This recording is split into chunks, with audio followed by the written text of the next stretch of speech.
Olá, meu nome é Hugo Marcos e hoje a gente vai falar de fim do Império Romano e início da Idade Média. Pedido de um aluno meu, como ele vai fazer prova com isso, eu queria dar uma ajuda com ele com esse vídeo. Então vamos lá. Fim do Império Romano. O Império Romano é dividido em dois tempos. O Principato, que é de 27 a.C. a 235 depois de Cristo, e o Dominato, de 284 a 476.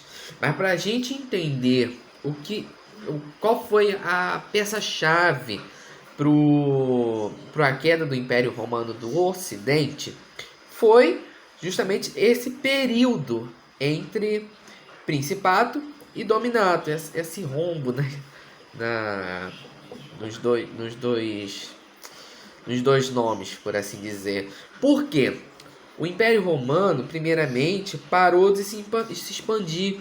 E a máquina de guerra do Império Romano era muito importante, porque com ela tinha escravos, era com a expansão que se abastecia a, o Império, a Roma, a capital, era abastecida com a expansão. Então, com o fim da expansão, acabou entrando em declínio o Império. O imperador Diocleciano tentou até melhorar as questões do Império, dividindo ele entre o Império Romano Ocidental, com a capital em Roma, e o Império Romano Oriental. Nós aqui não vamos destacar o Império Romano Oriental. O Império Romano Oriental não vai ser destacado porque ele acaba no ano de por volta do século XV, 1450, por aí. E o Império Romano do Ocidente acaba por volta de 1476. Eu anotei aqui as datas. Volta por ano de 1476, que marca o início da Idade Média. A Idade Média ela começa com a queda do Império Romano Ocidental e termina com a queda do Império Romano Oriental. Então vamos lá.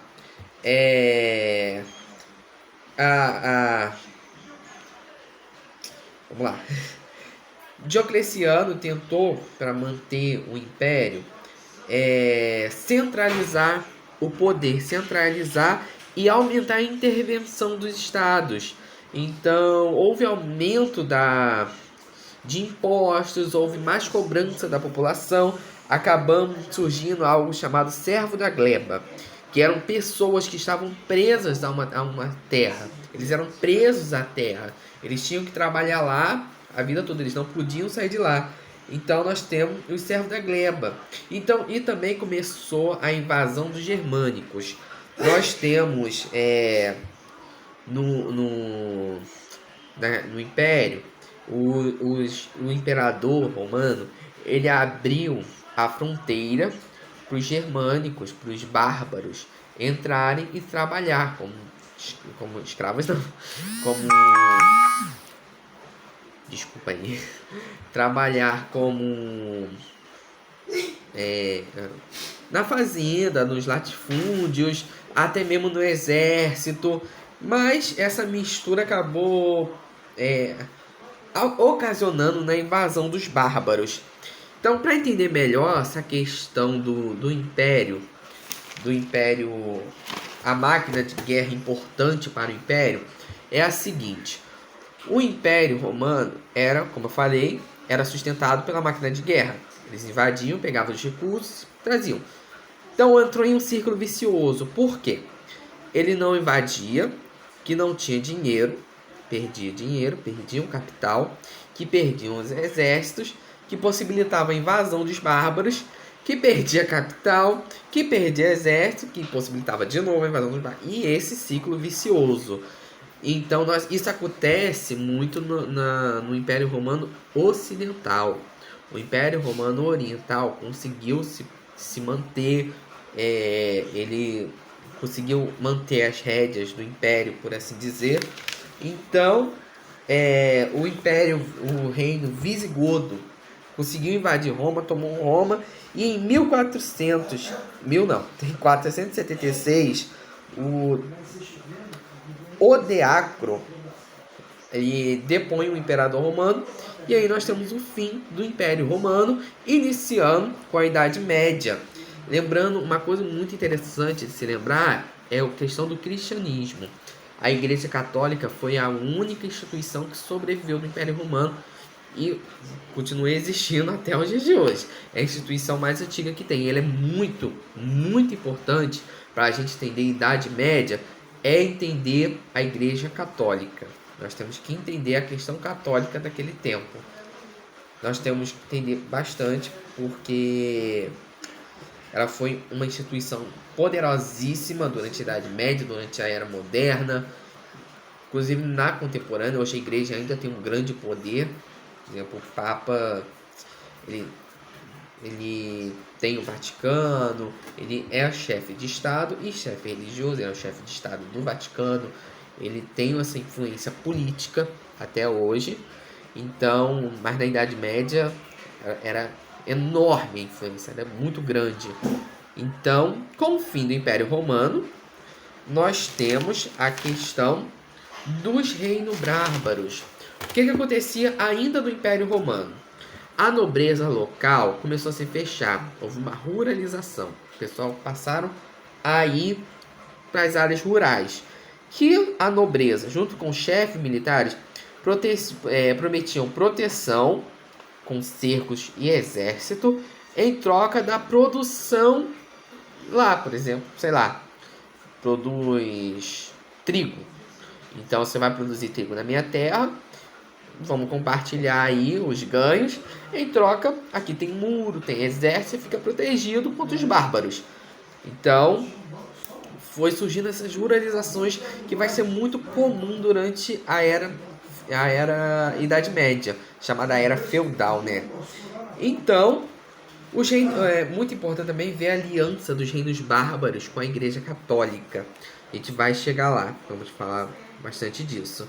Então, houve invasões germânicas dos vândalos, dos godos, dos visigodos, dos ostrogodos, dos anglo-saxões, e a invasão romana vinda de tudo qualquer lugar, da Espanha, onde hoje é Espanha, na Espanha, na Gália, onde hoje é França, na Inglaterra, na região da Croácia hoje em dia. Então era invasão para tudo qualquer lugar, que o Império Romano Ocidental acabou não sucumbindo, mas o Império Romano Oriental acabou sobrevivendo. Ele continuou essas guerras. Ela guerreou muito tempo contra os bárbaros. Os romanos chamavam eles de bárbaros. Mas houve ainda por muito tempo esse conflito. Vamos falar também mais à frente.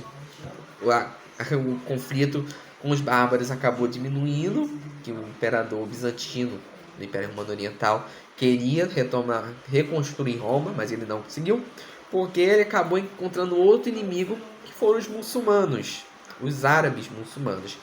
Mas vamos lá. Então houve a conversão dos reinos pagãos. Século VIII, todo mundo era católico, todo mundo era cristão. Nós temos inclusive o Viking, que nessa época eles não eram católicos, não eram cristãos. Chegaram, invadiram a Inglaterra. Chegaram na Inglaterra, teve contato com os cristãos, teve contato com a igreja católica, acabaram se convertendo. Então tudo foi se convertendo e a igreja foi conseguindo mais e mais poder. Então vamos lá.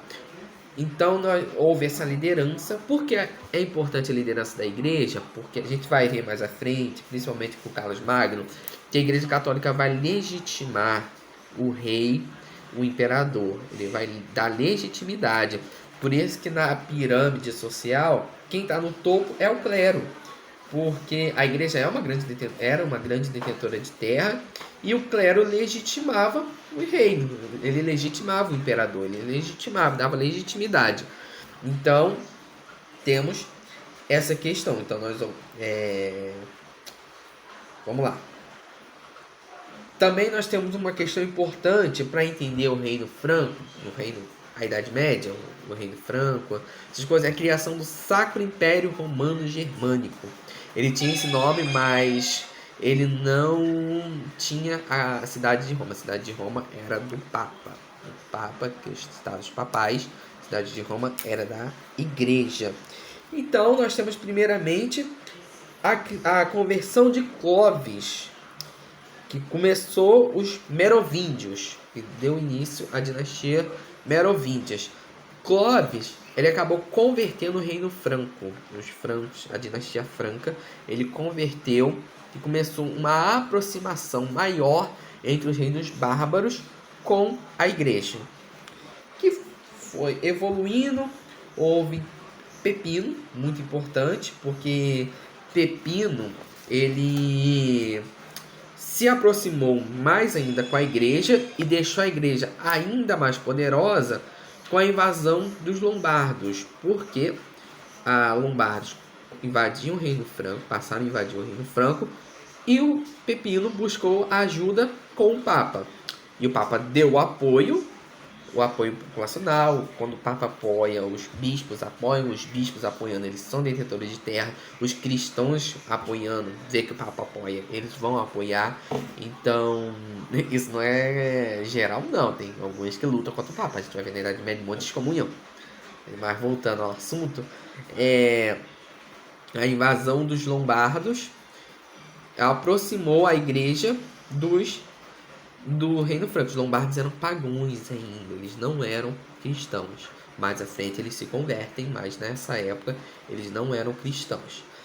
Em troca da ajuda, o reino franco tinha que dar terras para a igreja, surgindo então o feudalismo, o poder feudal da igreja. Ela era uma grande detentora de terras, é que mais tinha terras na Idade Média e durante a Idade Moderna também. Então, houve o apoio da igreja em troca de terra. E o ápice desse apoio foi na época de Carlos Magno, um rei franco que se expandiu, tornou um grande império. Ele tinha a Itália, a Germânia, mas à frente ele vai dividir com os filhos dele, mas isso não vamos colocar em questão agora. Ele tinha um império extenso. E o Papa, com essa aliança, ele foi e coroou ele imperador romano. Aí surgindo o Sacro Império Romano Germânico. Durante muito tempo, o imperador do Sacro Império só podia ser coroado pelo Papa. Passou vários imperadores, porque naquela época não é só pegar um avião e ir para Roma, né? Era mais difícil ir para Roma para ser coroado. Então, muitas vezes imperadores morriam sem ser coroados. Então, tem essa questão.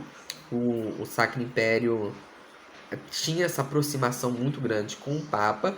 Nós temos a partir da morte de Carlos Magno, da divisão com seus filhos, separou o reino franco do Sacro Império, mas o Sacro Império continuou com esse status. É claro que houve muitos imperadores por conflito com o Papa, muitos, mas tinha essa aproximação com a igreja, surgindo o Sacro Império Romano Germânico, que é um dos reinos mais importantes para a Idade Média, junto da França. E nós temos também a questão muçulmana. Eu já falei dos reinos muçulmanos aqui no canal. Se vocês quiserem dar uma olhada, pode dar uma olhada. Mas eles se expandiram, foi muito importante também para a Idade Média, porque eles se expandiram até a Espanha. Eles tinham terras na Europa, foram parados pela França e foram expulsos da Espanha na Segunda Cruzada. Mas esse é assunto para outra hora. Vamos ver se eu falei tudo. Falei tudo. Qualquer dúvida, coloquem